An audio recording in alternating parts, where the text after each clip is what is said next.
ഫിറോസ്, അടുത്ത വാർത്ത നമ്മൾ നോക്കുകയാണെങ്കിൽ വയനാട് മാനന്തവാടിയിൽ കർഷകരെ ആക്രമിച്ചു കൊന്ന കടുവയ്ക്കായുള്ള തിരച്ചിൽ ഊർജിതമാക്കിയിരിക്കുകയാണ്.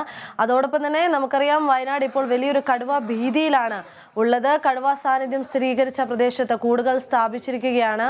അതോടൊപ്പം തന്നെ ഫിറോസ്, നമുക്കറിയാം, കഴിഞ്ഞ ദിവസം ഒരു കർഷകൻ കടുവയുടെ ആക്രമണത്തിൽ കൊല്ലപ്പെട്ടിട്ടുണ്ടായിരുന്നു. ഇതിൽ പ്രതിഷേധിച്ച് ഇപ്പോൾ മാനന്തവാടി താലൂക്കിൽ UDF ഇന്ന് ഹർത്താൽ ആചരിക്കുകയാണ്.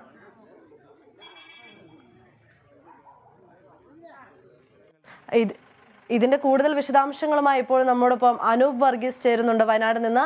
അനൂപ്, എന്തൊക്കെയാണ് ഇത് സംബന്ധിച്ചുള്ള കൂടുതൽ വിശദാംശങ്ങൾ? അതോടൊപ്പം തന്നെ ഇപ്പോൾ കടുവയ്ക്കായുള്ള തിരച്ചിൽ ഊർജിതമാക്കിയിരിക്കുകയാണ്. സാന്നിധ്യം സ്ഥിരീകരിച്ച പ്രദേശത്ത് കൂടുകൾ സ്ഥാപിച്ചിട്ടുണ്ട്. മറ്റെന്തൊക്കെ നടപടികളാണ് കടുവയെ കണ്ടെത്താനായി ഇപ്പോൾ സ്വീകരിച്ചിരിക്കുന്നത്?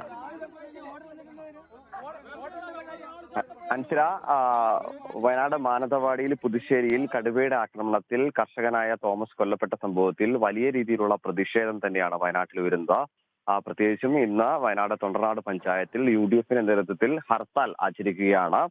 വലിയ പ്രതിഷേധം ഫോറസ്റ്റ് ഡിപ്പാർട്ട്മെന്റിനെതിരെ, വനം വകുപ്പിനെതിരെ വലിയ പ്രതിഷേധം തന്നെയാണ് നാട്ടുകാരുടെ നേതൃത്വത്തിൽ ഉണ്ടായിരിക്കുന്നത്. ഇപ്പോൾ കടുവയെ പിടികൂടാൻ ഇന്നലെ തന്നെ ഈ ജനവാസ കേന്ദ്രങ്ങളിലെല്ലാം കൂട് സ്ഥാപിച്ചിരുന്നു. രാത്രിയോടുകൂടി തന്നെ കുങ്കി ആനകളെ ഈ പ്രദേശത്തേക്ക് എത്തിച്ചിട്ടുണ്ട്.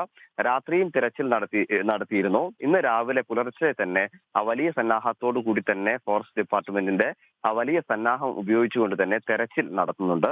ഏതായാലും തൊണ്ടർനാട് പഞ്ചായത്തിൽ UDF ആഹ്വാനം ചെയ്ത ഹർത്താൽ ഇപ്പോൾ പുരോഗമിച്ചിരിക്കുകയാണ്. വലിയ രീതിയിലുള്ള ആരോപണങ്ങൾ തന്നെയാണ് UDF ഇക്കാര്യത്തിൽ ഉന്നയിക്കുന്നത്.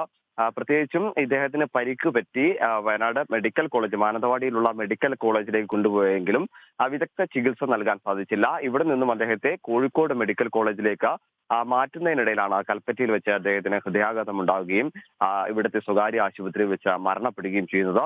കൃത്യമായ ചികിത്സ നൽകാൻ പോലും ഇവിടെ വയനാട്ടിൽ സാധിക്കാത്ത ഒരു സാഹചര്യമുണ്ട്. അതോടൊപ്പം തന്നെയാണ് വന്യമൃഗശല്യം, അതിരൂക്ഷമായ വന്യമൃഗശല്യവും കാടും നാടും തമ്മിൽ വേർതിരിക്കണമെന്ന പതിറ്റാണ്ടുകളായുള്ള വയനാട്ടുകാരുടെ ഈ ആവശ്യം തന്നെ പലപ്പോഴും ഭരണകൂടം മുഖം തിരിക്കുന്ന ഒരു സംഭവമുണ്ട്. ഇതിൽ വലിയ പ്രതിഷേധങ്ങൾ ഉയരുന്നതിനിടയിൽ തന്നെയാണ് കടുവ സ്വന്തം തോട്ടത്തിൽ നിന്നും ഇദ്ദേഹത്തെ ആക്രമിക്കുകയും കൊലപ്പെടുത്തുകയും ചെയ്തിട്ടുള്ളത്. ഇത് സംബന്ധിച്ച് വലിയ പ്രതിഷേധം വയനാട്ടിൽ ഉയരുകയാണ്. ഏതായാലും ഇപ്പോൾ ഫോറസ്റ്റ് ഡിപ്പാർട്ട്മെന്റിന്റെ നേതൃത്വത്തിൽ കൂടുകൾ സ്ഥാപിച്ചിട്ടുണ്ട്. ഈ കൂട്ടിൽ കുടുങ്ങിയില്ലെങ്കിൽ മയക്കുവെടി വെച്ച് പിടിക്കാനുമാണ് തീരുമാനം. ഏതായാലും വലിയ രീതിയിലുള്ള തിരച്ചിൽ തന്നെയാണ് ഇപ്പോൾ തൊണ്ടർനാട് പഞ്ചായത്തിൽ വലിയ രീതിയിലുള്ള തിരച്ചിൽ തന്നെയാണ് വനം വകുപ്പ് നടത്തിക്കൊണ്ടിരിക്കുന്നത്. വ്യക്തമാണ് അനൂപ്. വയനാട് മാനന്തവാടിയിൽ കർഷകനെ ആക്രമിച്ചു കൊന്ന കടുവയ്ക്കായുള്ള തിരച്ചിൽ ഇപ്പോൾ ഊർജിതമാക്കിയിട്ടുണ്ട്. അതോടൊപ്പം തന്നെ കടുവ സാന്നിധ്യം സ്ഥിരീകരിച്ച പ്രദേശത്ത് കൂടുകൾ സ്ഥാപിച്ചിട്ടുണ്ട്. കർഷകൻ കൊല്ലപ്പെട്ട സംഭവത്തിൽ പ്രതിഷേധിച്ച് ഇന്ന് മാനന്തവാടി താലൂക്കിൽ UDF ഹർത്താൽ ആചരിക്കുകയാണ്.